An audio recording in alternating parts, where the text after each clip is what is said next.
We're live. We are live. What embargo? Big tuna and yellow snapper. It's beginning of February, the day after the Super Bowl, and we're talking winter and celebratory smokes. Yep. So before that, let's talk about the Super Bowl. Seth, Let's talk about it. Let's talk. Are you a dabber? Do I dab? Yeah, exactly. No, I am. Well, you know, I'm here in the Carolinas, which is home of the Panthers.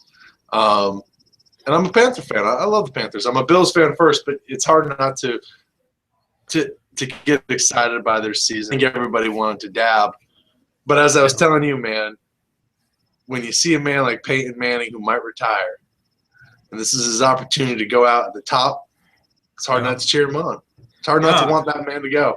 Yeah, I was telling Seth offline that I was watching the Super Bowl with a couple of buddies that are big Raider fans, and they hate the Broncos. They hate Peyton. I was like, what did the Broncos ever do to Raiders? And I have no freaking clue, but they were like sour faced the whole freaking game. And I was like, dude, cheer up, man. Like, I would love to know what Peyton did to piss off Raiders fans, because it's like, well, Raiders fans are angry anyways because they haven't won since with fucking John Madden. So, dude, I'll tell you. You know what's brutal is, I don't know if you watch the NFL awards, which are just kind of, you know, it's no big deal. I ended up watching because I had nothing else going on. Did you hear Conan O'Brien's introduction? No. Oh my gosh, man, it's hysterical. He's ripping everybody apart. He was talking about, I think the best one, he says, you know, preparing for Super Bowl 50, San Francisco cleared all the homeless people out of the city, so basically they just had to take care of all the Raiders. It was brutal. It was brutal. But I mean, he made fun of Peyton Manning too. So, well, there's another big population in San Francisco that's not only the homeless, but there's a big gay population there that Coda apparently didn't touch on. So, no, and you know, but he made fun of Chip Kelly, so I feel bad for San Francisco by getting Chip Kelly. But you know, it's one of those things. I was cheering on Peyton. You know, he didn't have a great game. He played better than Newton. I mean, they both played terrible. Don't get me wrong. They both played terrible. But in the end, Peyton just didn't get killed as much as Cam did. Yeah. I mean, defense wins games every time. Dude, Denver's defense was unstoppable. Yeah. Yeah. It's crazy. Hey, I mean, Peyton should have just punted it on first down. Yeah. Kind of like do you remember the 2000 Super Bowl with the Ravens and the Giants? Yep. When Ray Lewis was just wrecking people. I mean, this is what it reminded me of. Yeah, it's crazy, man. Like even when you see Peyton throw, it's almost like, you know, old Mr. Noodle Arm. He'll throw it, and then the receivers are like, "All right, okay, here it is." You know, he doesn't have the arm that he used to. You know, and it's one of those things. But I'll tell you one thing. I watched the game, and there was a couple passes that those receivers just dropped. And it happened to Cam, too. Those players just dropped those damn balls. Yeah, I agree. I have no doubt that Carolina will be back. I mean, they're forced to be ranked without a freaking doubt. So, you know, if they make some adjustments and get some guys in defense, I mean, they'll be back, man. I mean, Cam is relatively new in his career, and Rivera is just starting to click with his whole team, and they'll be back. Their star receiver was injured all season. I mean, this is the one thing, and this is something that, you know, I was like, okay, good, they won. Peyton, you know, he's probably going to retire. I hope he retires. My wife asked the question, what if Peyton told you he was coming back this next season? I'd be like, I'd fucking hate him. I'd hate him. It's like, what? Shit. Dude, it's like, come on, man. We all wanted you to win so you could just retire. And just go out on top, and now you're fucking coming back. Speaking of which, hey, real quick, you know how he said how after he won, he was going on the press and saying how he's going to drink a lot of Budweiser. Or did he get paid for that, or did that just slip? Do you know what I'm talking about? I know what you're talking about because he said it 2 times. He made the comment Budweiser. I have no idea what I've read about it. I haven't heard anything. He said it. He said a 3rd time. He says, "I'm going to drink a lot of beer." He doesn't say Budweiser that time. Right. I mean, from what California taxes those players just for playing in the state, might as well take as many endorsements as possible. Yeah. To negate the, maybe he's a Budweiser guy. Who knows? Right. Because what is he from? He's from the Midwest somewhere, I think. No, he's from Mississippi. He's a good old Mississippi. He's a Southern. He's a Southern guy. Yeah. So all I know is it's like, you have to think about, Von Miller was a hell of a game, and he said Miller's picking up the tab. Can you imagine Von Miller and Peyton Manning going out to party? Peyton would have to go turn in for curfew 30 minutes after they go out. So, but it's one of those things. Kid on his neck. Oh man. But yeah. Anyways, let's talk about what we're here to talk about. We're here talking about winter and celebratory smokes. Right. So before we get in there, let's talk a little bit about recent news out of Cuba related to tobacco. Have you read the recent news about how the crops are just shit and there's too much rain and all that? I did, and I've heard it from a source in Central America who's a retailer, and also a couple of people in the DR and some European people that next couple years of production out of Cuba is going to be absolutely terrible. Yeah. So now is the time to buy. Right. You think, what's your take? Because I feel like this past year, they said that the crops were not very good, right? I thought I heard something about that. I don't think it was necessarily attributed to the increased amount of rain and the floods and all that, but yeah, they said that they were struggling with I think it was the past this year or last year's crops too, and the weather. You have to think probably it's going to affect the DR as well to an extent. DR won't say it, but everyone will be like, yeah, you have Cuba and you have DR. Let's look at a fucking map. They're pretty damn close. Mm-hmm. So if something affects Cuba, more than likely it's going to affect DR. It's all related to the hurricane. That's why they got all that rain. Yeah. So everyone is saying, and people in Dominican Republic, and I said this because a couple people in the DR are like, oh, they know me. They said, oh, Cuba's cigars are going to be pretty shit for the next 2 years because of all this rainfall. I said, well, you guys have tobacco lying around for 5 years, so in 7 years your cigars are going to suck too, because that's how long you've been going to be aging the tobacco. Then they got pissed off at me for that. So I wouldn't be surprised if they have the problem too. It's just that they are aging. They can age their tobacco. They have higher quality tobacco to put aside. Right. But yeah, so that's the rumor I've heard too. So it's time to stock up. Yeah. I don't know, man. Cuba being Cuba, who the hell knows? But who knows? And also, if you listen to some people out there, supposedly Cuba buys their tobacco from Central America and the islands anyway. So what are you going to do? Exactly. And I hear certain quote unquote Costa Rican, cigars or tobacco is really Cuban cigars, right? I've heard that whole thing too. Yeah. Right. But anyways, one could only speculate. There's that, and then there's the new Olla Añados. Yes. Hoyo, not Hoya. I know. I call it Olla. No, Oyo, like Oreo. Yeah. Hoyo. Yeah, the new Hoyo, the number 4. Thoughts? I don't know. Well, the Monte Cristo was pretty damn bad, and the Romeo wasn't that great, so maybe it'll be not that great. Romeo was horrible. They both were bad, man. It's disappointing. Well, the Churchills have gotten better since release. The Monte Churchills. But those Romeos, my goodness, they did not taste like they had age on them at all. They were really strong, edgy, to a certain extent, very metallic notes that I got out of it. So very, and I looked at them, and I talked about this with Catfish a lot. It was as if they blended them super strong, so that in the years to come, they would be smoking. Our theory was they blended them super strong, so that after all they age, they would be smoking similar to recent production. Right. That was our theory. And if that is the case, my question would be, why don't you blend it the way you typically blend it, so that they do have that age quality. And I just don't think they've done that. It's, to me, you know, it's one of those things. I feel like they've blended them stronger so that they wouldn't die down, but I don't think they've thought that maybe you blend them the way they are so that in a couple of years, in the 6-8 years, they will be magnificent. You know what I mean? Yeah, I hear you. They missed a mark. I mean, I have to say, Ray, I would have not. I still hold onto the box that I got because I feel like age will continuously help that cigar. No, did you get a box of the Romeos?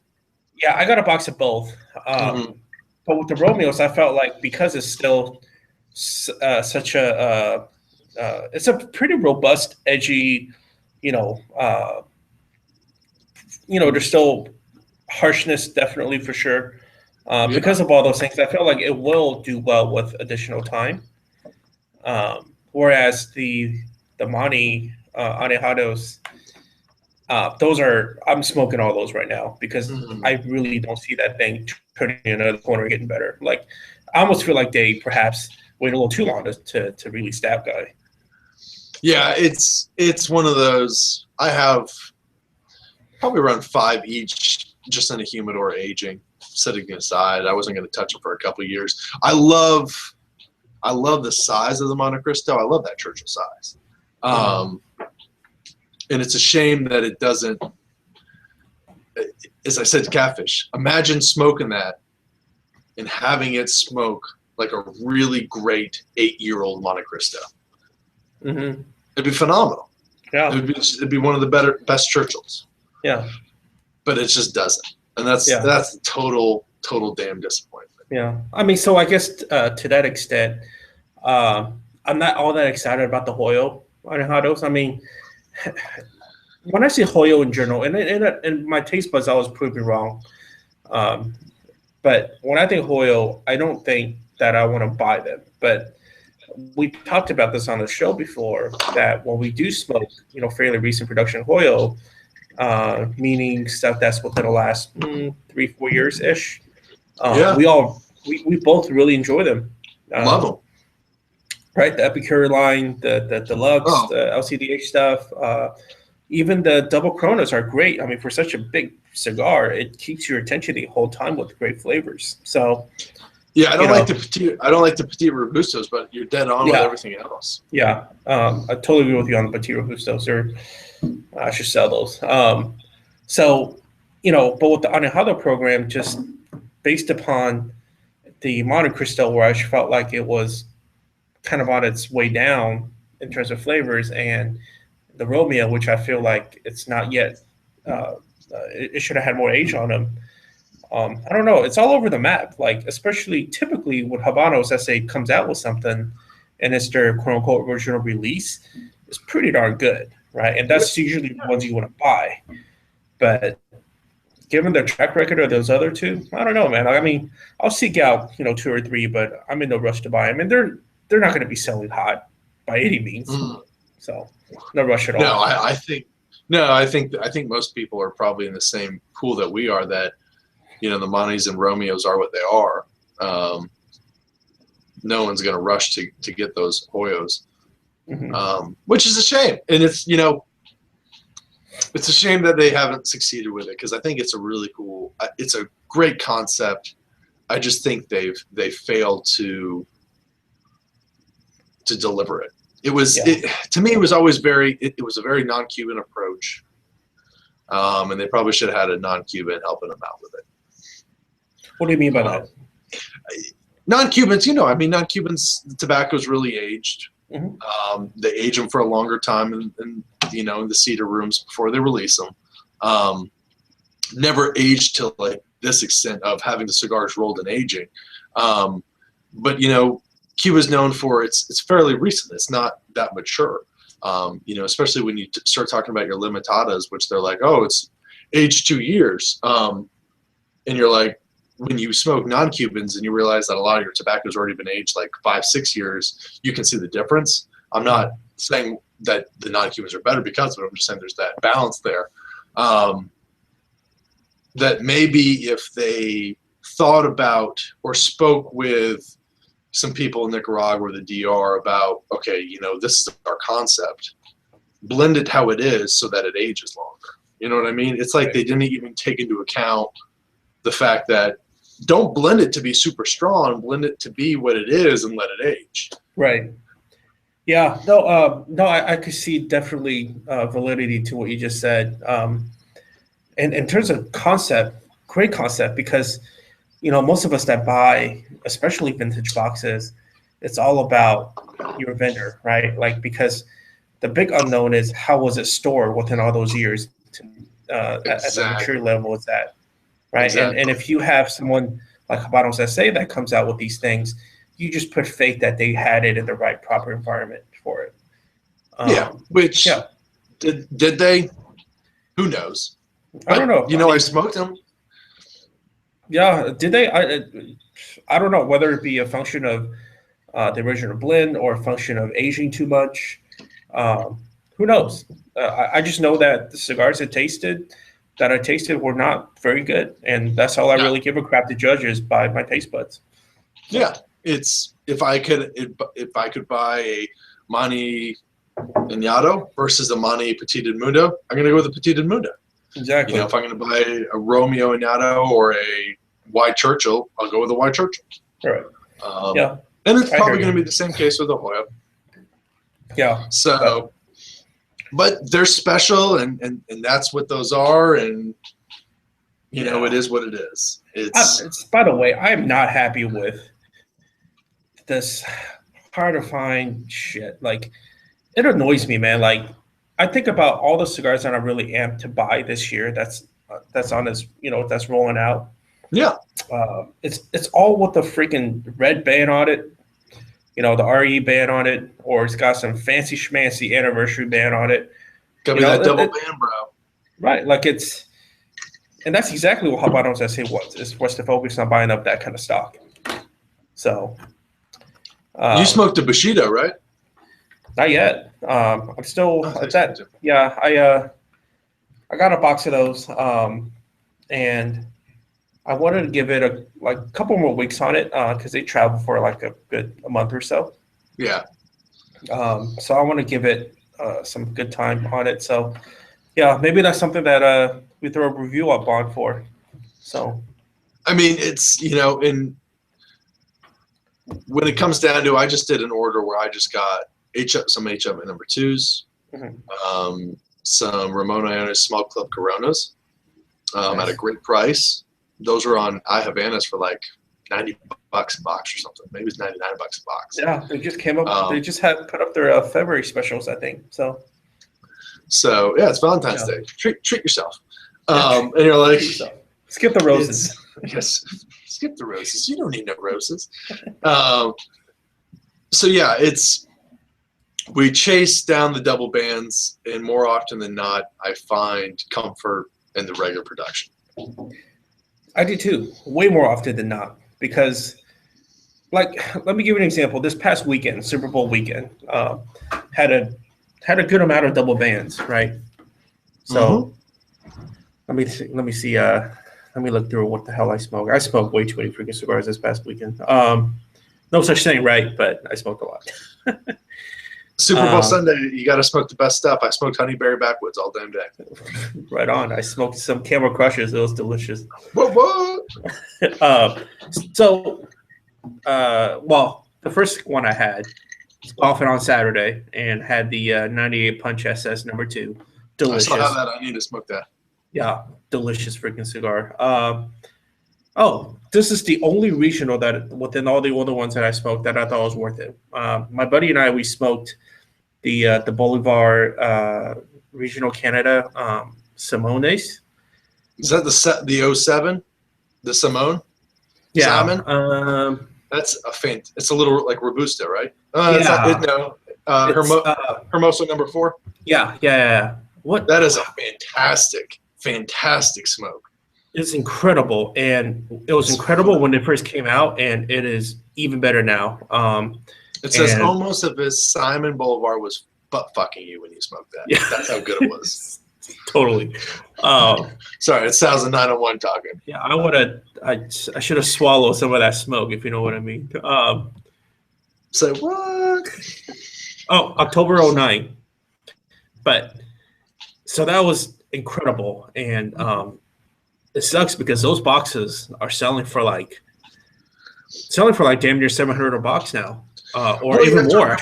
That's the Canadians, so I mean they just jack up the damn price. Yeah, but supposedly with these guys, there was some like fire or some water damage to some warehouse in Canada, and then it wiped out a lot of the stock. So then this is back in the day when it came out. No, here's my theory on this one. This is my theory on Canadian regional dishes and cigars in Canada on their tobacco tax. And if anyone's Canadian watching this, you can either argue with me on this or agree with you on this. They're nice people. Canadians are lovely people. I grew up next to them. But if you pay attention on, like, if you're watching hockey, especially when you're watching, like, Hockey Night in Canada, the games. I have the NHL package, so I watch all the hockey games. You always hear about, the Canadian government will pay for your hockey equipment because they want everybody playing hockey because it's all they got, that and curling and beaver tails. So I swear to God, there's a connection. I think they have the tobacco tax to pay for hockey equipment. Why not? Why not? I swear. I think there's a connection. Really? It's what else are you gonna do? No. At least I do wonder how many Habano smokers are out there in Canada. There's got to be a decent amount because pretty much every year there's a regional that goes over there, at least one. You know, I've been to Toronto and Ottawa and Montreal, and the biggest collection of Habano smokers I ever found was in Montreal. I didn't find tons in Ottawa, but Montreal, when I went to the LCDH, there was a good collection of Habano smokers there, which is a great La Casa del Habano. But yeah, I mean, I don't know. We'd have to speak to some Canadians. Yeah. Go up to Manitoba. Yeah. And then I had a Rey del Mundo, the 20th anniversary one that came for Asia Pacific. Not as good as I remember. That's like the 2011 or 12, right? Yeah, 12, I think. Or was it 11 or 12? It's one of those. It got a lot better. Though. You know what? Whether it be my palate was going, whether it been my Moscow mules I was drinking, I thought it was really light. Way too light. It's very light. I think that's El Rey del Mundo for me, though. That's no, not all of it. Like the Infantes are really full flavored, meaning I know Dustin hates that term, but very distinct and full body smoke, right? Like easily able to depict flavors out of it instead of like searching for the quote unquote nuances and complexities, right? I've never been able to get behind the brand. Yeah. And then the last. Yeah, go ahead. Yeah. I do like the brand. I'm coming around on the brand because still to this day, my favorite cigar that I ever smoked is the best, bar none, is that 2001 El Rey del Mundo Tainos, right? So I have learned not to speak poorly of the brand because El Rey del Mundo fans pop out of the woodwork and they start attacking you. I mean, they are like intense.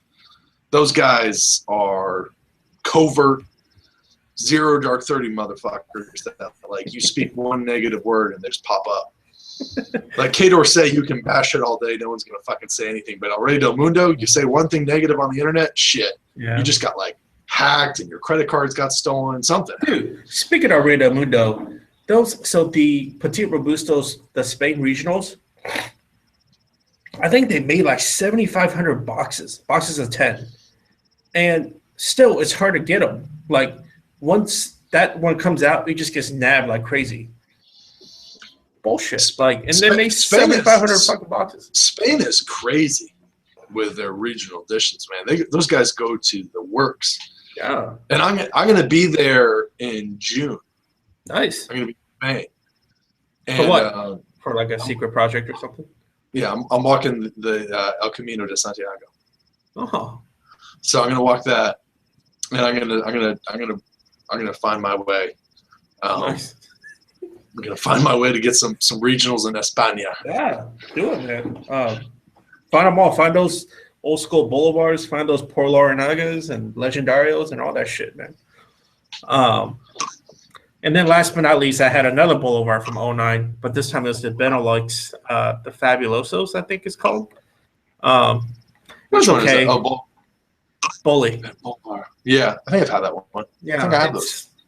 It's all right, but I think my palate probably maybe went off a little bit after drinking all day and eating smoked meat. So yeah, it's probably gonna kill you. So what type of vodka you use your Moscow mules? Cheap shit. Kirkland vodka. Kirkland vodka is good stuff. Kirkland vodka. Kirkland vodka is good, man. No? What do you use? No idea. I don't. Man, I haven't had a Moscow Mule I think I usually just buy Smirnoff. Oh, okay. Because I thought you were all fancy on me. Get some Grey Goose Frenchie to come pour for you. Man, I'll say I had one of those. Remember, those really tall bottles of Grey Goose? Yeah, back in the day. That was legit back in the day, man. Legit. So let me this is back in the day story. I'm going to tell a nasty Grey Goose story. So it was homecoming. I was at college. And I was eating, my school had these like buffalo chicken wraps, which were legit. Sounds good. So I had one for lunch. Yeah, I had one for lunch. I had one for dinner. And then after dinner, hit the fucking Grey Goose bottle, man. And of course, for a while there, I was mixing Grey Goose and Red Bull. So you're like, oh gosh, what are you doing? Oh man. Either way, I drank the whole bottle, that whole big bottle of Grey Goose. Seriously? I was gone. I don't even. I remember. That's like going to the hospital, like getting stomach pump kind of stuff, man. It was like you're drinking, having a good time, playing Halo 2. Then it turns black. Then you're fucking a black girl. Then it turns black. Then you're walking. Then it turns black. Then you're somewhere. Then it turns black. Either way, I'm walking along the sidewalk. One of my buds is like, "Yo, Seth," and I like turn my head really fast, and at that moment, projectile vomit. Oh. And he said it's like this orange fireball that just fly out. And he says that thing went for like 12 feet. I mean, that's probably a little drastic. All I know is that I was in the shower of a sorority house because I was struggling. Nice. But yeah, that's my story with the big Grey Goose bottle. Good times. So you were having good cigars on Super Bowl weekend. Yeah, but that's it. But you were in the Super Bowl capital too. Yeah, I was. I live in the Bay Area. For those of you guys that don't know me, and of course, most people know that the Super Bowl is played at Levi Stadium, which is not in San Francisco. It's in Santa Clara, which is like 40 minutes south of San Francisco. So. It was cool, man. Seeing it, the whole last week, seeing a bunch of Super Bowl fans come in, super nice fans, Panther fans and Bronco fans alike, really diehard fans, of course. You got to be to fly over here and pay, an ass amount of money to go to the game. And then when you get into the game, you buy a freaking 12-ounce Budweiser and they charge you $13 for it. Not Peyton Manning though. Peyton Manning got it for free. Peyton Manning's getting Budweiser for free for the rest of his life. In Disney World, sipping on Budweisers. Oh yeah. So yeah, it was good. Yeah, it was good. But the whole of me talking about the regional stuff was how most of it was just not that good. I probably could have lit up a Bully Royal Coronas from my 12 stock and be more happy. I'll tell you one thing. Yeah, this weekend I smoked some 05 A. Chapman Magnum 46s. A couple 08s. I smoked some Bully Royal Coronas from 08. Smoked a Boulevard Bellicose Finos. I just stuck to some classics and had a great time. Yeah. Preparing for the Super Bowl. But in talking about preparing for the Super Bowl, it is time to talk about celebratory cigars. Yes, sir. Whether your team won, let's say your team won. Anything celebratory. Not only what are you going for, but what do you look for? Yellow snapper. What size? Anything in particular? Size, I'm going for Sublime Plus. Nice. Meaning something that would take me a good hour, 45 minutes to 2 hours to slowly draw and enjoy, being out of the wind, since it's winter, being under some good heater. Well, not for us. It was like 70 degrees yesterday, but yeah, you guys were fine. Yeah, but yeah, something that's like it's got that 52 to 56 up to ring gauge, even 6 inch. Something in the double Corona realm will be amazing as well. And if I'm not, and the thing is, celebratory cigar, you have to know that it's good. Meaning, preferably, for me, I've smoked it already, so I know it's going to be delicious. You got to go in with a tested rifle, man. You got to go into combat with a tested rifle. That's the way to do it. So, given that, by the way, I didn't really give a crap who won yesterday. I for one am happy that the sheriff, who's a good guy, in a sense of I've never heard of anything on the news of him being malicious. So I'm glad that he basically is going to ride off to the sunset with a ring. I hope he does. Yeah. If he goes someplace else, come on, man. If he goes someplace else or comes back in general, like it's like, dude, what the fuck are you doing? Like, do you want to make a few more million and buy that vacation home in Hawaii? Like, get the hell out of here. Can you imagine him as like an offensive coordinator with like the Patriots? Yeah. I wonder what that would happen. I don't think Tom or Bill needs him, but I wonder what that would do. Yeah. I think he will lose a ton of respect. Of course, he will lose a ton of respect if he were to come back. People would be like, dude, what the hell? Like, you're like a what's that? I don't know why I'm thinking about this. This is no relevance to rap, but it's that one rapper that always comes back. You're not talking about like the dead guy, like Tupac. No, he's got like albums that keep on coming back. Oh shit! What's his name? He always come back and be like, "It's blah blah blah. It's album number 9," and then like my last album number 9, and then we'll come back like a year later and be like, "It's my last album number 10." Anyways, I can't think of his name, but it's like that in a weird, retarded manner. So. In a weird, retarded manner. Yeah. But anyways, going back to the celebratory cigar. So let's talk about, given that range, what I would light up. I think Cohiba Siglo 6. Excellent choice. Yeah. And I wouldn't even put Esplendido on that scale because I've had some misses on SBs, and I've rarely, if ever, had a miss on Cohiba on Siglo 6s. It's inconsistent. The Esplendidos is just too inconsistent to go with. Agreed. And I will especially say Siglo 6s because recent production has been pretty damn good. I have some 12 boxes that's still fantastic. And as long as you're able to fork up that kind of a coin, I would say pretty fairly obtainable. Yeah. Right? So, and if I really want to go balls out, I would do Cohiba Edition Limitada 2006, which are smoking great right now. And I would light up I have 2 Cohiba Sublimes. I will light up one of them because I had the other one. But then again, who knows, right? But I do know I still would pick the 6 over those 2 because I know it's going to be good. Yeah. What else?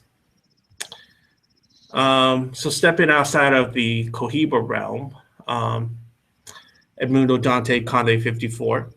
Oh yeah. Yeah. Enough said. If you guys haven't seen that, Seth has a review about that on is it on a SigFed somewhere? No, it's on Habano's Critic. Yeah, okay. That's a fantastic. And something, I mean, that's less easily obtainable. As a matter of fact, those are all dried up. They're gone. But you guys can get the next rendition of that Mundo Dante that's coming out. I think that's going to be a torpedo of some sort, right?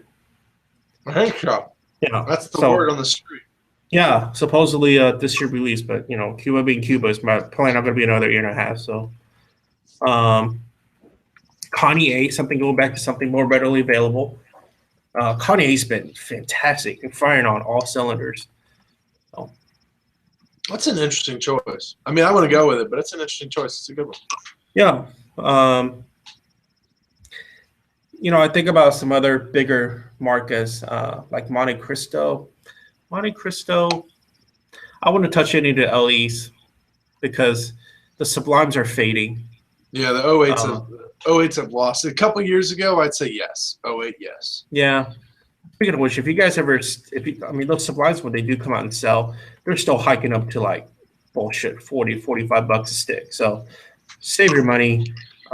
Put your stock, I would say, in Grand and Mundos and 520s. So 520s recently are turning around and pleasantly surprised by it. So yeah, the Grand and Mundos were good. Sublimes were fantastic, and then they kind of went downhill. But it happens. Yeah, exactly. I don't think I will pick any Partagas.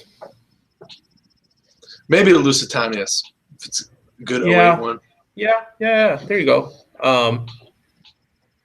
And then Punch, I'll pick a really nice aged vintage double Corona. Though some of those, like I've had this one that was like I think it was either 99 or 98. My goodness, it was still full of flavors and still one of those where you got up, you're like, oh, yep, I had a cigar. I feel the nicotine, and it's I think straight up vintage. So if you really want to ball it out, I had a couple of those Ramon Hunters and Frankel, was it 225th anniversary ones? Oh, damn, did you? How are those? Good? Damn those good. Are really good. I've never tasted a Ramon like a stewed fruit, stone fruit sort of a character that I have in that cigar. It's almost like, just sort of say, it's almost like you take a cigar out of your mouth and you draw it. You're like, wow, I can't. I was like, this is just pure, like, ripe stone fruit. Like, this is amazing. That's when you know the brand's great, man, because it does it when it's great. San Cristobal Morella, if you have one that's not rolled too tight in the head, they're fantastic.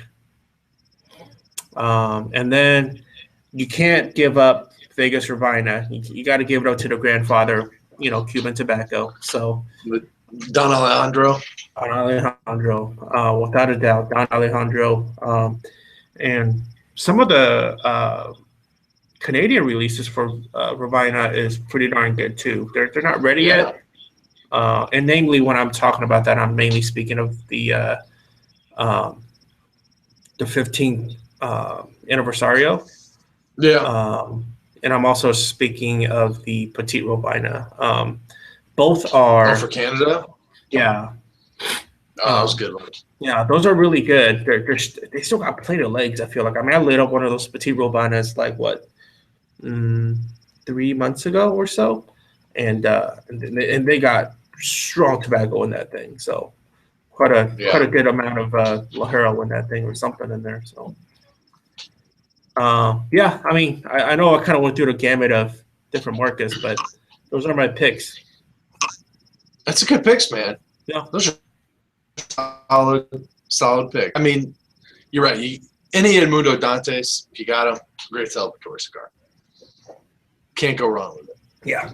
I think most double Coronas, if you have, what I'd say is the double Coronas that come to mind for me, like an older Ramon Iones Gigantes. Mm-hmm. Mm-hmm. Punch double Corona doesn't get enough attention. That's a fantastic double Corona. Yeah. Pretty much every double Corona out there, honestly, that Cuba makes. You find good ones. San Luis Rey is a little inconsistent. Yeah, true. Yeah. That's I'm kind of like focusing on regular production. 8-shot Sir Winston's. Yes. Oh, how could you forget, man? How could we forget about that? Spectacular. Yeah. So fantastic. Absolutely agree. Yeah. Grand and Mundos. To me, looking at that, those are still just spectacular. I'll tell you one thing. I wish and you haven't smoked it yet, that Monte Cristo 80th. Oh my gosh, that would be a fantastic one. I'd say I'm eagerly waiting for that guy, man. It's just like I know they popped up in apparently Portugal like a month or so ago. They pop up, then they're gone, and they pop up again. It's years ago, I'd say the Monte 08 Sublimes. Nothing now. It's here's something I smoke. This is something that's totally. It's got age. Special. It's special, but it's who cares? I smoked a St. Louis Rey Serie A, 2006, before they put the bans on those Corona Gordos. Oh. I smoked one of those last night. Wow. Yeah. Brings a whole new meaning to St. Louis Rey. If you get a good St. Louis Rey, it's incredible. Like, if I remember right, some of the ratios that I've had, some of the Serie A I've had too. Nothing as old as what you had, because all the ones that I had, were banded. Yeah. But man, I get so much just like graham cracker, like bready note to those. It's fantastic. Like, and then I have some 09. I actually got a 50 cav of the 09 double Corona St. Louis Rays, and if I get a good one, which is, my hit rate on those is probably 50%. Man, that's better than me. But I'll tell you one thing: if you get a good one of those St. Louis Rey double Coronas, it's hard to beat. Yeah, but it's hard to get that level. It's hard to get it. But when you get most of them, it's like right when I light it up, right? Like if it's not a good one, if it's not a really good one of those, it's not like, I'm not saying it's bad, right? Like it's smokable. It's not off-putting by any means, but because it's such a big cigar and it's such a commitment, you're like, this is not a fantastic one. Off the bat when you light it up, You know when you get it. Right. And this is my experience, and this is up there with the Escondidos, and it's a bit of a risk taker, but if you get it, a Cohiba Robusto. Yes. If you get it, boom. Yeah. So let's talk about that real quick. I remember, and these are still out there. So there's a Robusto sampler that Habanos SA came out with. Which one is that called? There's a name that they call that thing, but comes in a fancy box. They got the Bolivar oil. Yeah, Hoyo. It's a box, and it's slitted, and it has one of like Cohiba one and Monte and Mundo, and et cetera, et cetera. But it's got a glass top. I'm just kidding. It's got some pubic hair in the blood,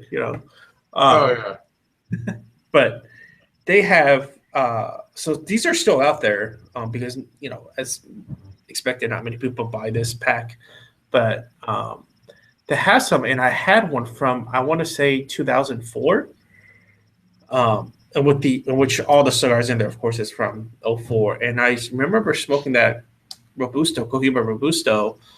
Man, it was sublime. It was absolutely amazing. That itself, I was like, I need to chase after this. And the chase has been more disappointing than not so far, within just smoking other Cohiba Robustos. And like you said, you got to get a good one. They're out there, but you got to let time do its thing with Cohiba. So it does. Yeah. Let time be. So whenever it comes to celebratory, I usually look for a Churchill double Corona, maybe that Sublime size, something big. You're sitting out there, you're relaxing, you got a really good beverage with you. That's what it's all about. Yeah, no doubt. But it's hard this time of the year with the. Oh yeah. Yeah. What you're saying? You kind of cut out for a little bit. I said, but it's hard this time of the year with the weather being what it is, and that's why winter smokes. Right. Not for you with your 70-degree temperature. Well, that was abnormal for sure. It was great for the Super Bowl fans and the Bay Area in general, but that was some fluke. But I'm not having weather like you are, of course. But that's why you have a freaking garage and a heater. So exactly, man. That's why I'm gonna get. Yeah. So let's transitioning onto the next part of the segment, which is the winter smokes. So, Seth, what do you think about winter smokes, and which ones would you go after? You know, for a long time, winter smokes were my obviously winter smokes. But as I've grown older, I've gotten to the point of, man, these are just great cigars all the time that I typically only take advantage of during the winter time. But I found that in the summer, they're just as enjoyable. And I'm looking for short smokes that are easy. If you don't finish it, but it's just not going to consume that much time. So, it's like little half Coronas, really short Robustos, anything along those lines. And the ones that, for me, that really stick out, Pour Larnaga Petit Coronas. Oh, interesting. With age, with some age on them. H. Upman half Coronas. Yes, hands down agree with that one. Fantastic.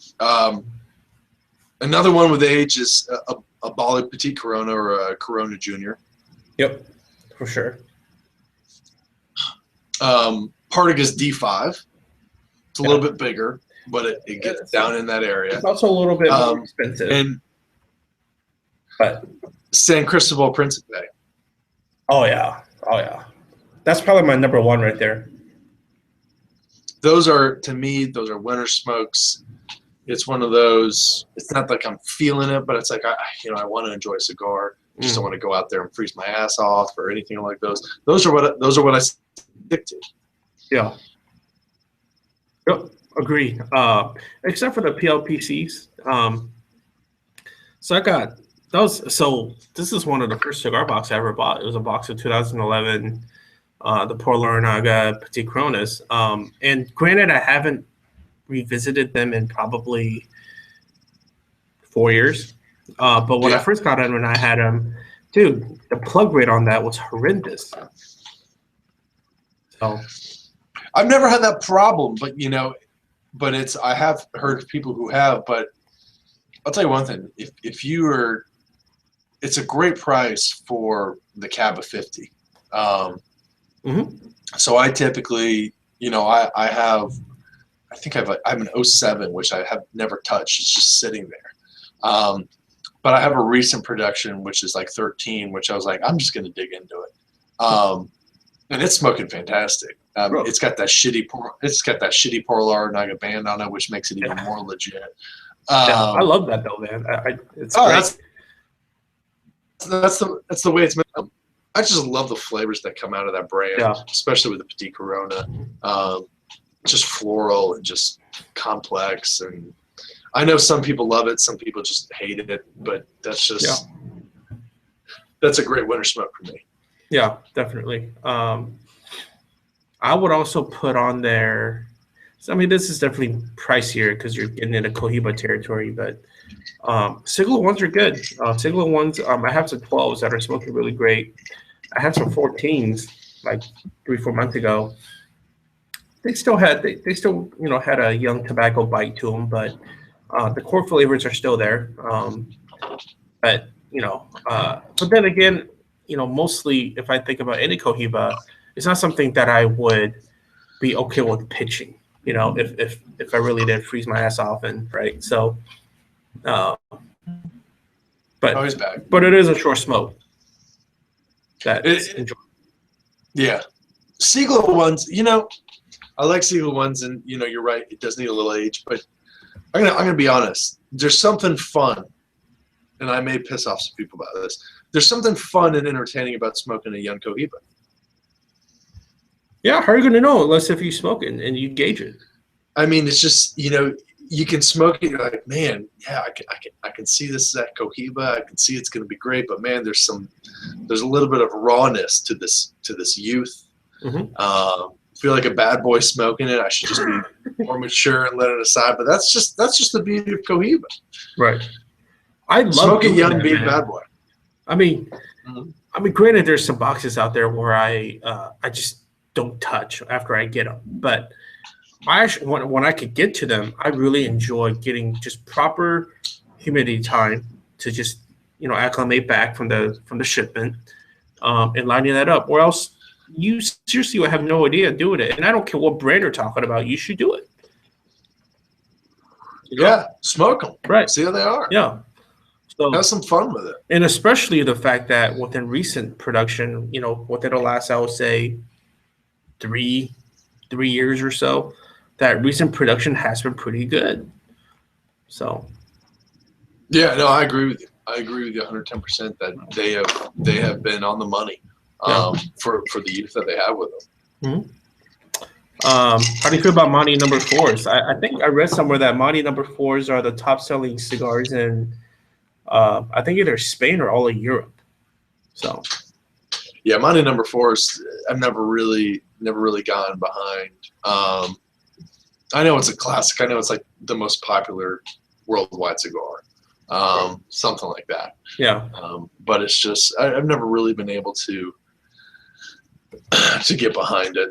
Mm-hmm. Yeah, I've had some duds. I've had mainly duds on those, and at the same rate, I've talked to folks on the forums and saying that it's the best slender cigar that they've had, and I don't get it. I just haven't had that, and I will probably say that with most Monte Cristos. This is just an inconsistency due to its popularity.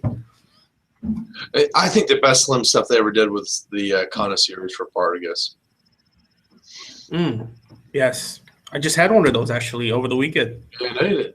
I know you said you had one a little while ago. So Trinidad Reyes is another really good one that with some age. Those Reyes are phenomenal. If you're a big fan of the Trinidad brand and you haven't, well, if you're a big fan of the Trinidad brand, you've probably smoked a Reyes. But if you're not, buy a box of them and age them. You will not be disappointed. And if you are, contact me so I can make fun of you and then buy them from you. Probably. Yeah. At your original cost. And then this is something that I don't know if you mentioned this, but I know you said that you just bought this Ramon's Small Club Coronas. Yeah, I've never smoked a lot of them. It's just when you have like the Specially Select and the Gigantes, you kind of forget about it, in my opinion. Mm-hmm. I've just never really looked at it as being one of my smaller inventory. But it's good. The ones I've had have been really good. So I'm gonna, gotta turn to it. Sure. What's interesting? I was just looking through the brand listings out there. Vegas Urbina, no, nothing in the slender size. No, man, it's pretty just solid as being it is what it is. Yeah. I hit that up if I had. Oh wait, they had a regional one. I think the Andorra one is like. Oh, it's tiny. Yeah. It's a petite Corona kind of a size. Oh, it's a petite Robusto is what they call it. 4x50. I don't know. I can still stretch it out to be like 45 to 50 minutes. So. That's anything to me. I think you got to be. Typically, I'd say you have to be under 50. I know the D5. I think is 50. I think it's like. Oh shit! My bad. The one that I just talked about is a French regional, but the actual regional for Robina that I was talking about, the Andorra one, is a Menudo, i.e. Petite Corona. Yeah, that's what. Yeah. So there you go. Man, French regionals. Jeez. Yeah, I mean, in this order, the Andorra, you got to know somebody that's going there to freaking mule it for you, right? So, well, they get them in Spain. I mean, it's right off of Spain. It is, but so you can get them in Spain pretty easily. I think you can get them from the Spaniards. Yeah, but again, within this regional crap, right? Like, why can't they nowadays? All the retailers are just shipping them to one another. They're exchanging half their stock for the other person's half the stock. Yeah, true. So, and then it's a regional ban, which means extra money. Got to throw that red and silver on there. Yeah. Here's a question for you. So to kind of recap what we just said, I think we basically give the head nod to all the brands, but surprisingly, except for Monte Cristo. Right? I mean, let's put it this way.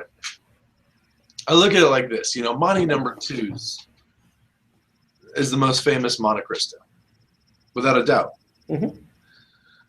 But when it comes to a Pure Mate or a number 2, I don't know about you, but I'm going to go for an H. Upmann.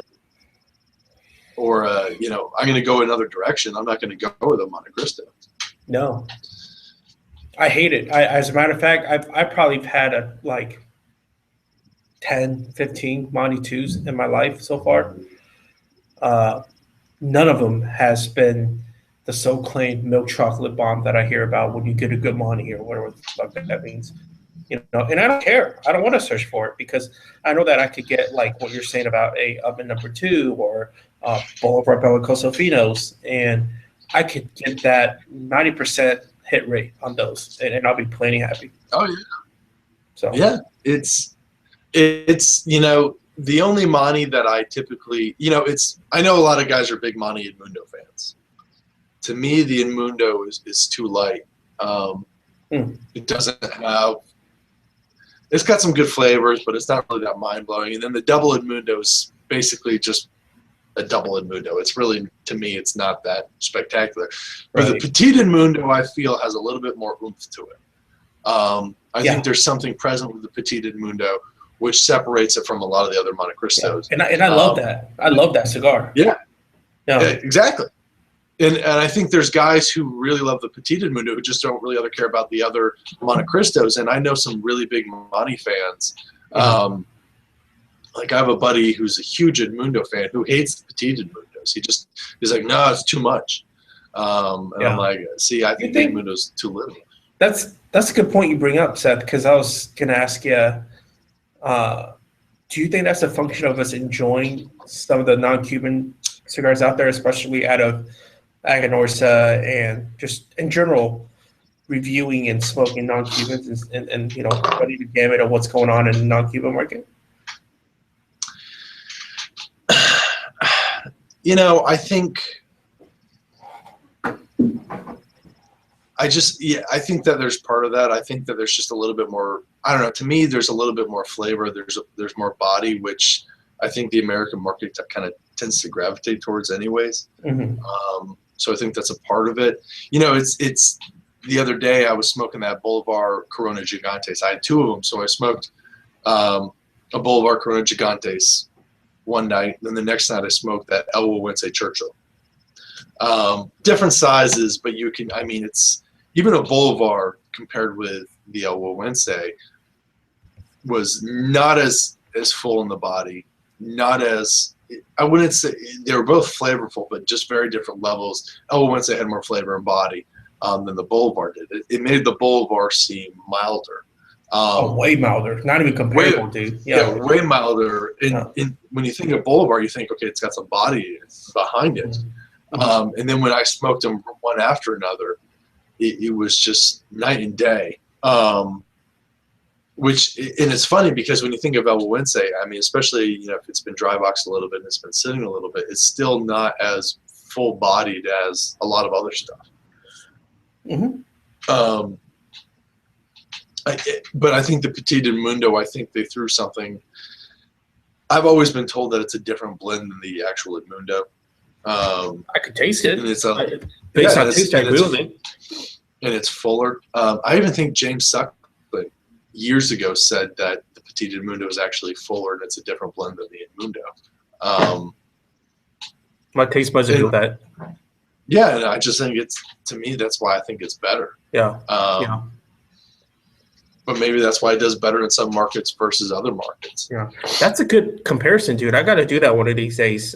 Pick up like Cuba's quote unquote strongest offering of let's say Boulevard, Bellicoso Finos or Royal Corona, and then right after that, I'll smoke a Huehuense where I smoke one of Kyle's cigars, one of the Warp cigars, and I'm curious back to back on a fresh palate, of course. How I'll feel about that. My guess is I will think the non-Cuban counterpart will be just blown out of water in terms of just body, let's just say for now. And yeah. Now, and you know, another, even like, here's another good one. It's like Dion's Epernay. Like even an Epernay, body and flavor is much more than a Cuban, and it's still milder in body and strength to a lot of non-Cubans. And it's one of those. My favorite Epernay is the Le Matin, which is like that box press Corona Gigantes, that Churchill kind of a size, which is my favorite size. Yeah. And when you smoke that versus even, you know, a majority of the, you know, Boulevard Corona Gigantes or even like a Ramon Iones, it still, to me, has a little bit more body to it. It's just, there's also that sweetness from the Jalapa and Aganorsa tobacco, which just makes it a more pronounced flavor profile, which really, really makes it stick out,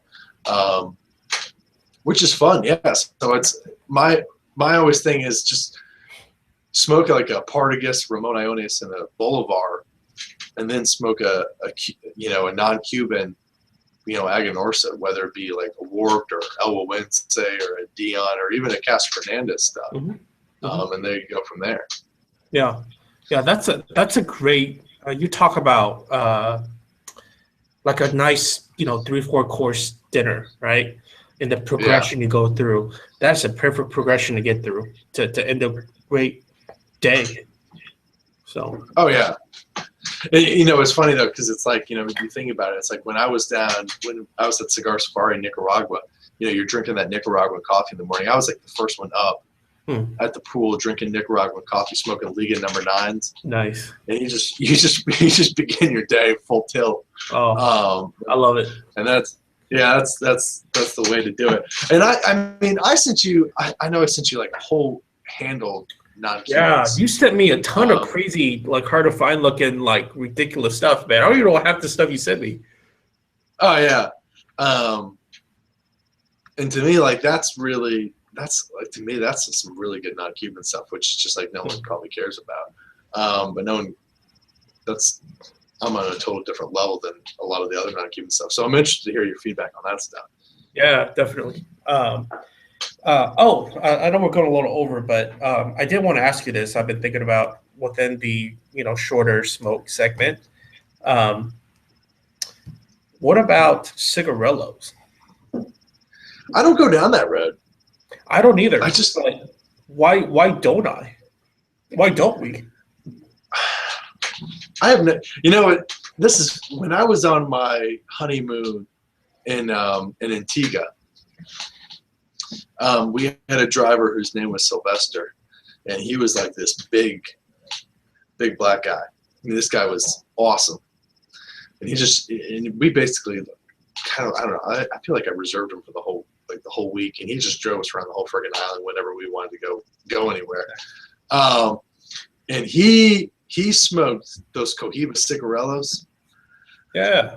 Yeah. So it basically, like, first of all, he was awesome. He was taking us to like these really good, like, he took us to a really good restaurant. He was taking us to places just, you know, that we really wanted to go. And he thought that we should really go to. But he smoked those Cohiba cigarillos. So I was at in the duty free, the harbor basically area, and I bought like one of the cans of the Cohiba cigarillos. And basically in the car ride, he and I were just smoking Cohiba cigarillos the entire time. How are they? I mean, it was, you know, it's been years. I don't really remember. Because, you know, my wife's like, oh, I want something really light. I was like, oh, we'll pick you up some of those Monte Cristo Opens. Oh, yeah. So she smoked one. She's like, this is I can't taste anything on this shit. I said, I was like, I told you. I was like, fucking toss that. So then I think she was smoking, you know, probably some like H-Upmans or something like that. Either way. But, you know, it was fun. They're not spectacular, the Cohiba cigarillos. I just remember it was good company, so we were having a really good time. But I never really was like, oh, fuck it, let's smoke some cigarillos. Yeah. At one point, Dustin and I, Catfish and I, talked about, you know, getting some. and just to try it out. We're like, you run through the gamut of all the, different vitolas, and you get down to the bottom. Usually, it's like where the Penatellas and cigarellos are represented in a chart. You're like, it's the true commitment of can you smoke all the offerings and the brands. Catfish was picking up cigarellos left and right of all the brands, and I was like, you're crazy, man. But he's like, why not? It's cheap, and it's and I forget what he said. I remember, this is a long time ago. This is probably like 3-4 years ago when I asked him about it. But do they even box code those? I don't even know if they box code. I have no idea. I doubt it. Well, you know what? Probably not. Yeah, probably not. I mean, they sure as heck doesn't ban it. But anyway, it's one of those things, yeah, man. So I remember I'd love to try it. I might. But that's a pretty lame order. Be like, oh, can I get a carton of the Cohiba ones and Monte Cristo ones? What's funny is, and I remember this from being in Belgium, is that they sold the cigarellos of like the Cohiba with the cigarettes. I think. Oh, I may be wrong. I remember walking through the duty free, and you have like the cigarettes, and then you have like the scotch and the whiskeys, and you have the wine and chocolates. And I remember seeing some like Cohiba cigarellos with the cigarettes. I may be completely incorrect on all that, but we'll have to figure it out. Yeah. Very interesting. Anyways, that's all I had. That's all I had, man. Good times. So that was What Embargo, our celebratory and winter smokes, and so much more. And congrats to Pagan if he retires, and if not, you're an asshole. And then with Cam, we'll see you back. He's gonna be back, man. He got bombarded after that press conference. I feel bad for the guy. By the way, no, he did, but your MVP, show some class. Exactly. Be a gentleman, right? In Cam's defense, I watched that game, and when those 11 guys went out there on offense, it was only him out there. Yep. I mean, he should have just passed it to himself somehow, blocked for himself somehow, and run with it. Yeah, I mean, he did try that, but you could only do so much of that, He Von Miller. His best. He did. I mean, he did. He was just getting killed, and he was getting killed. Like, his line wasn't showing up. I mean, when he did get, pocket time, all his receivers are jammed up. And then when he did use his legs, it worked, but you could only make that work a few times. And then that last play, what is it? The one where at the end of the game, pretty much. Oh, where he fumbled it? Where he fumbled it? Yeah, right. Like that was just, there goes that. But it's easy to look at it and you're like, why the hell didn't he jump on it? They're like, oh, Russell Wilson would have jumped on it, and it's just, you got to think about your career. Would Tom Brady have jumped on it? No. No. Fuck no. Would Peyton Manning have jumped on it? No. Would Aaron Rodgers have jumped on it? Probably not. No. Because if he did and he got hurt, the whole team would be like, why the fuck did the quarterback jump on that damn ball? He was told to get the hell out of there. And you know what? Underneath those dog piles, they do whatever they got to do to get the ball. I mean, they'll eye poke you. They'll give you a little pickle tickle. I mean, they'll do anything. Man, back into I played football for like 2 years during like junior year in high school-ish type frame, and when I got underneath one of those dog piles and I got kicked by metal cleats, I got fucking tickled, like all sorts of stuff. Anything happens. So somebody started punching me in the choco shoe. Oh, dude, I was the kicker my senior year, and I got a bad snap one time and I jumped on the ball and people jumped on me, and people were friggin', some of the guys were like poking me in the eye and like hitting my nose. Yeah. And I remember my first reaction was, and all I did was kick. That's all I did. So people were jumping on top of me, and people were, they were fucking poking and hitting me. I was like, dude, I'm the fucking kicker. Like, seriously? Like, what the fuck?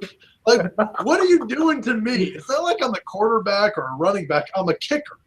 For fuck's sakes, man. Like, just let me be. Yeah, doesn't matter. It's all about getting that ball. you got to do what you got to do. Right. So it was brutal. But here, did you watch the opening montage by Ron Howard? No, I didn't actually. Google or YouTube, and this is to all the viewers out there if you didn't see this. I think this was probably the best part of Super Bowl 50 is YouTube Ron Howard video montage Super Bowl 50. It's his introduction before the game. It's got Aerosmith Dream On playing in the background towards the end. You watch that and you're like, holy shit, dude, that was better than the fucking game. It was awesome. It was pretty sweet. So you got to watch the viewers watch that. It's What Embargo, winner of Celebratory Smokes, post Super Bowl 50. That's a wrap, ladies and gents. See you in a couple weeks, folks. Hasta luego.